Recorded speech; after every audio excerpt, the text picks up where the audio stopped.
వి gold trusted gold buyers తాకట్టులో ఉన్న బంగారాన్ని విడిపించి ఈ రోజు ఉన్న మార్కెట్ ధరకే కొనబడును. మరిన్ని వివరాలకు సంప్రదించండి 7710 దశల వారీగా ఇందిరమ్మ ఇండ్లను మంజూరు చేస్తూ దసరా పండుగను ముందే తీసుకొస్తున్నారు మంత్రి పొంగులేటి శ్రీనివాసరెడ్డి. ప్రస్తుతం పాలేరు నియోజకవర్గంలో ఇందిరమ్మ ఇళ్ల గృహ ప్రారంభోత్సవంలో ఆయన పాల్గొన్నారు. స్వయంగా హాజరై గృహ ప్రవేశ కార్యక్రమంలో పాల్గొన్నారు. వారందరికీ కూడా పట్టుబట్టలు పంపిణీ చేశారు, కానుకగా అందజేశారు. ప్రస్తుతం ఆడపడుచులతో ఆడబిడ్డలతో ఆప్యాయంగా పలకరిస్తూ వారి సమస్యలను సావధానంగా వింటున్నారు మంత్రి పొంగులేటి శ్రీనివాసరెడ్డి. పాలేరు నియోజకవర్గంలో అనేక దఫాలుగా అభివృద్ధి కార్యక్రమాలకు శంకుస్థాపన చేస్తూ పూర్తి స్థాయిలో నియోజకవర్గ అభివృద్ధి కోసం అయితే పాటుపడుతున్నామని చెప్పి మంత్రి పొంగులేటి శ్రీనివాసరెడ్డి చెప్తున్నారు. ప్రస్తుతం ఆడపడుచులందరితో కూడా ఆప్యాయంగా మాట్లాడుతూ వారందరితో కూడా ఫోటో తీసుకుంటున్నారు. మొదటి నుంచి కూడా పాలేరు నియోజకవర్గంలో ఉన్నటువంటి సమస్యలను దఫాలుగా వింటూ వాటన్నిటిని కూడా పరిష్కరించే విధంగా తాను ప్రయత్నం చేస్తున్నానని క్యాడర్కు కూడా కొంత హామీ ఇచ్చే ప్రయత్నం చేస్తున్నారు. అయితే ప్రతిపక్షాలు విపక్షాలు కూడా మొదటి నుంచి ఈ అంశంపై ఆందోళన వ్యక్తం చేస్తున్నాయి, విమర్శలు కూడా గుప్పిస్తున్నాయి.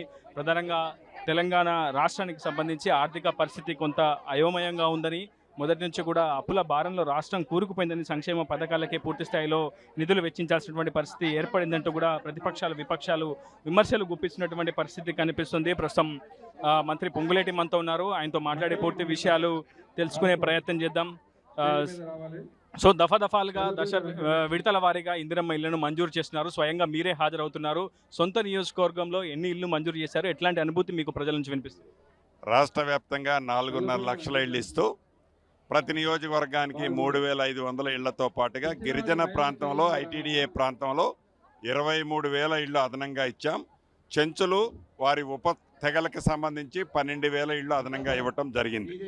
ప్రధానంగా ఈ మొదటి విడత ఇచ్చే 4.5 లక్షల ఇళ్ళు, వీటితో పాటు రాబోయే 3 సంవత్సరాల్లో ప్రతి సంవత్సరం ప్రతి గ్రామంలో అర్హులైన పేదవాళ్ళకి ఇస్తూ రాబోయే 3 సంవత్సరాల్లో ప్రతి గ్రామంలో అర్హులైన ప్రతి పేదవాళ్ళకి వాళ్ళ ఆత్మగౌరవానికి చిహ్నంగా గుర్తించే ఈ ఇందిరమ్మ ఇళ్ళు ఇచ్చే కార్యక్రమాన్ని గౌరవ ముఖ్యమంత్రి రేవంత్ రెడ్డి గారి నాయకత్వంలో ఈ ప్రభుత్వం ఇవ్వాలి అనే ఆలోచనతో వడివడిగా ముందుకెళ్తూ ఏదో తెల్ల కాగితాన్ని నల్ల కాగితం చేసి నీకు ఇందిరమ్మ ఇళ్ళు ఇచ్చామని పట్టా ఇచ్చి ఆ పట్టా ఏదైతే ఎలిజిబుల్ సర్టిఫికెట్ ఇచ్చి అయిపోయింది అని చేతులు దులుపుకోవటమే కాకుండా ప్రతి సోమవారం ఫౌండేషన్ లెవెల్ కడితే ఒక పేమెంటు, స్లాబ్ లెవెల్ కడితే ఒకసారి పేమెంటు, స్లాబ్ వేస్తే ఒకసారి పేమెంటు, గోపురేషం అయిన తర్వాత మిగిలిన బ్యాలెన్సు 5 లక్షలకు సంబంధించిన దాంట్లో లాస్ట్ విడతిచ్చే ₹1,00,000 ఇచ్చే కార్యక్రమాన్ని వడివడిగా రాష్ట్ర ఆర్థిక పరిస్థితి బాగలేకపోయినా పేదవాడికి ఇచ్చిన భరోసాని ఎట్టి పరిస్థితిలో చిన్న గ్యాప్ కూడా రావద్దని ఈనాడు ఈ ప్రభుత్వం అలా చేస్తూ ఈనాడు నా సొంత నియోజకవర్గంలోని పాలేరులో మొన్న చండుగొండ నియోజకవర్గంలో ఇదే నెల 3వ తారీఖు గౌరవ ముఖ్యమంత్రి రేవంత్ రెడ్డి గారి చేతుల మీదుగా గోప్రవేశాలు చేసుకోవడం జరిగింది ఇందిరమ్మ ఇళ్ళు. ఈనాడు నా సొంత నియోజకవర్గం పాలేరు నియోజకవర్గంలో కూడా పెద్ద ఎత్తున గృహప్రవేశాలు చేసుకోవడం జరుగుతుంది. రాష్ట్ర ఆర్థిక పరిస్థితి బాగాలేదని మీరే చెప్తున్నారు. అభివృద్ధిలో రైజింగ్ అనే నినాదంతో మీరు ముందుకెళ్తున్నారు. కానీ బీఆర్ఎస్ మాత్రం అప్పుల్లో రైజింగ్ అవుతుంది. కేవలం 6 నెలల్లోనే 49,500 కోట్ల రూపాయల అప్పు ఈ రాష్ట్ర ప్రభుత్వం చేసింది. ఏ ప్రణాళికతో ఈ స్థాయిలో అప్పులు చేస్తున్నారు? అంటే పచ్చగామెరలు వచ్చినోడికి దేశం అంతా పచ్చగానే కనపడుతుంది అన్నట్లు వారి దృష్టి, వారి ధనార్జన, వారి కమిషన్లు. ఇక్కడ పేదోడికి అండగా ఉండే ప్రభుత్వం, పేదోడికి మంచి చేసే ప్రభుత్వంలో ఉన్న సోర్సెస్ని ఎంతవరకైనా డ్రా చేసి ఆ పేదవాడికి అందించేదే ఈ ప్రభుత్వం యొక్క. గడిచిన అసెంబ్లీ ఎన్నికల్లో మాజీ ముఖ్యమంత్రి కేసీఆర్ కరడక దమనక అంటూ పొంగులేటిని ఉద్దేశించి విమర్శలు గుప్పించారు. ప్రస్తుతం కేటీఆర్ పొంగులేటి కాదు బాంబులేటి అన్నారు. మీరు మాత్రం దొర గనుడు అంటూ పరోక్షంగా విమర్శలు చేస్తున్నారు. మీ ముగ్గురి మధ్య ఏంటి అవినాభావ సంబంధం? చెప్తాను. అయితే కేసీఆర్ గారు ఒకసారి అసెంబ్లీకి వస్తే అన్నీ చెప్దామని చూస్తున్నా. అసెంబ్లీ ఎప్పుడు రాకపోతుండే, తప్పకుండా వారి ముందే మాట్లాడతాను.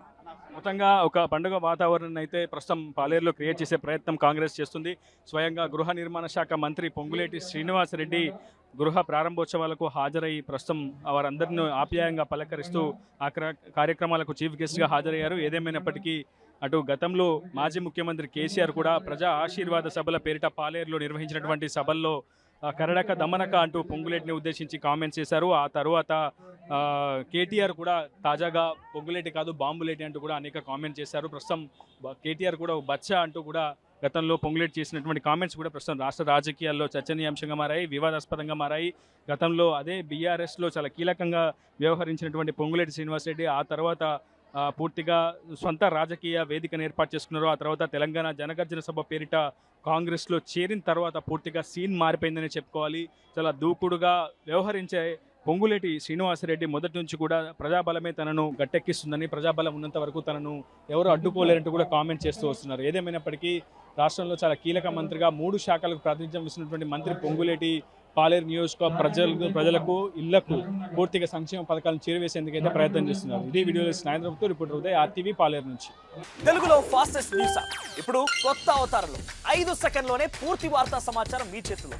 సోషల్ మీడియా ట్రెండ్స్ మీ కళ్ళ ముందుకే live TV and voice search options తో ఇప్పుడే డౌన్లోడ్ చేయండి. యాప్ లింక్ డిస్క్రిప్షన్ లో ఉంది.